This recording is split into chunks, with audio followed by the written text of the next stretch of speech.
രണ്ട് ശമൂവേലിന്റെ പുസ്തകം അദ്ധ്യായം 1. ശൌലിന്റെ മരണശേഷം ദാവീദ് അമാലേക്യരെ സംഹരിച്ച് മടങ്ങിവന്നു സിക്ലാഗ് പട്ടണത്തിൽ 2 ദിവസം പാർക്കുകയും ചെയ്തശേഷം 3-ാം ദിവസം ഒരു പുരുഷൻ തന്റെ വസ്ത്രങ്ങൾ കീറിയും തലയിൽ പൂഴി വാരിയിട്ടുംകൊണ്ട് ശൌലിന്റെ പാളയത്തിൽനിന്ന് വന്നു. അവൻ ദാവീദിന്റെ അടുക്കൽ എത്തിയപ്പോൾ സാഷ്ടാംഗം വീണ് നമസ്കരിച്ചു. ദാവീദ് അവനോട്, നീ എവിടെനിന്ന് വരുന്നു എന്ന് ചോദിച്ചതിന്, ഞാൻ യിസ്രായേൽ സൈന്യത്തിൽനിന്ന് രക്ഷപെട്ട് പോരുകയാകുന്നു എന്ന് അവൻ പറഞ്ഞു. ദാവീദ് അവനോട് ചോദിച്ചത്, കാര്യം എന്തായി? ദയവായി എന്നോട് പറയുക. അതിന് അവൻ, ജനം യുദ്ധത്തിൽ തോറ്റോടി, ജനത്തിൽ അനേകം പേർ മുറിവേറ്റ് മരിച്ചുവീണു. ശൌലും അവന്റെ മകനായ യോനാഥാനും കൊല്ലപ്പെട്ടു എന്ന് ഉത്തരം പറഞ്ഞു. വാർത്ത കൊണ്ടുവന്ന യൗവനക്കാരനോട് ദാവീദ്, ശൌലും അവന്റെ മകനായ യോനാഥാനും കൊല്ലപ്പെട്ടത് നീ എങ്ങനെ അറിഞ്ഞ് എന്ന് ചോദിച്ചതിന്, വാർത്ത കൊണ്ടുവന്ന യൗവനക്കാരൻ പറഞ്ഞത്, ഞാൻ യാദൃച്ഛിയാ ഗിൽബോവ പർവ്വതത്തിലേക്ക് ചെന്നപ്പോൾ ശൌൽ തന്റെ കുന്തത്തിന്മേൽ ചാരി നിൽക്കുന്നതും രഥങ്ങളും കുതിരപ്പടയും അവനെ തുടർന്നടുക്കുന്നതും കണ്ടു. അവൻ പുറകോട്ട് നോക്കി എന്നെ കണ്ട് വിളിച്ചു, അടിയൻ ഇതാ എന്ന് ഞാൻ ഉത്തരം പറഞ്ഞു. നീ ആര് എന്ന് അവൻ എന്നോട് ചോദിച്ചതിന്, ഞാൻ ഒരു അമാലേക്യൻ എന്ന് ഉത്തരം പറഞ്ഞു. അവൻ പിന്നെയും എന്നോട്, ദയവായി എന്റെ അടുത്തുവന്ന് എന്നെ കൊല്ലണം. എന്റെ ജീവൻ മുഴുവനും എന്നിൽ ഇരിക്കുകകൊണ്ട് എനിക്ക് പരിഭ്രമം പിടിച്ചിരിക്കുന്നു എന്ന് പറഞ്ഞു. അതുകൊണ്ട് ഞാൻ അടുത്തുചെന്ന് അവനെ കൊന്നു. അവന്റെ വീഴ്ചയുടെ ശേഷം അവൻ ജീവിക്കുകയില്ല എന്ന് ഞാൻ അറിഞ്ഞിരുന്നു. അവന്റെ തലയിലെ കിരീടവും ഭുജത്തിലെ കാപ്പും ഞാൻ എടുത്ത് ഇവിടെ എന്റെ യജമാനന്റെ അടുക്കൽ കൊണ്ടുവന്നിരിക്കുന്നു. ഉടനെ ദാവീദ് തന്റെ വസ്ത്രം വലിച്ചുകീറി, കൂടെയുള്ളവരും അങ്ങനെ തന്നെ ചെയ്തു. അവർ ശൌലിനെയും അവന്റെ മകനായ യോനാഥാനെയും യഹോവയുടെ ജനത്തെയും യിസ്രായേൽ ഗൃഹത്തെയും കുറിച്ച് അവർ വാളാൽ തോറ്റ് കൊല്ലപ്പെട്ടതുകൊണ്ട് വിലപിച്ചും കരഞ്ഞും സന്ധ്യവരെ ഉപവസിച്ചു.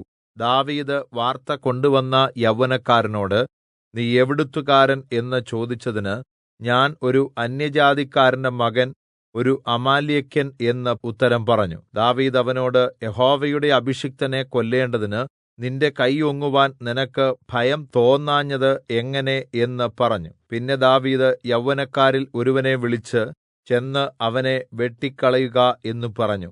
അവൻ അവനെ വെട്ടിക്കൊന്നു. ദാവീദ് അവനോട്, നിന്റെ രക്തം നിന്റെ തലമേൽ യഹോവയുടെ അഭിഷിക്തനെ ഞാൻ കൊന്നു എന്ന് നിന്റെ വായ്കൊണ്ടു തന്നെ നിനക്ക് എതിരായി സാക്ഷ്യം പറഞ്ഞുവല്ലോ എന്ന് പറഞ്ഞു.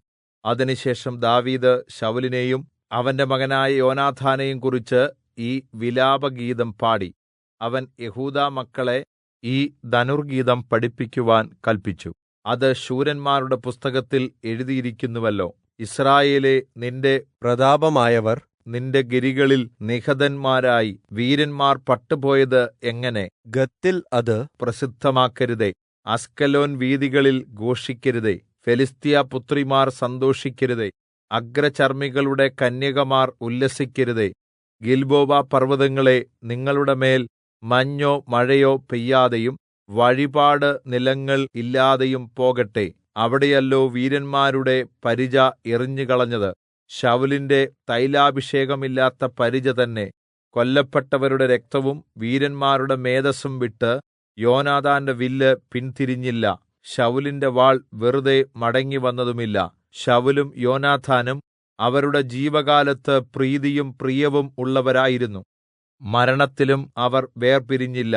അവർ കഴുകന്മാരിലും വേഗതയുള്ളവർ, സിംഹങ്ങളിലും ശക്തിശാലികൾ.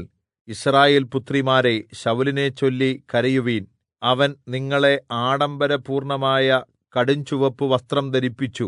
നിങ്ങളുടെ വസ്ത്രത്തിന്മേൽ പൊന്നാഭരണം അണിയിച്ചു.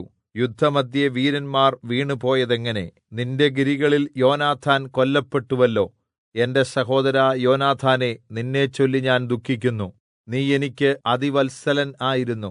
എന്നോടുള്ള നിൻ സ്നേഹം വിസ്മയനീയം. നാരിയുടെ പ്രേമത്തിലും വിസ്മയനീയം.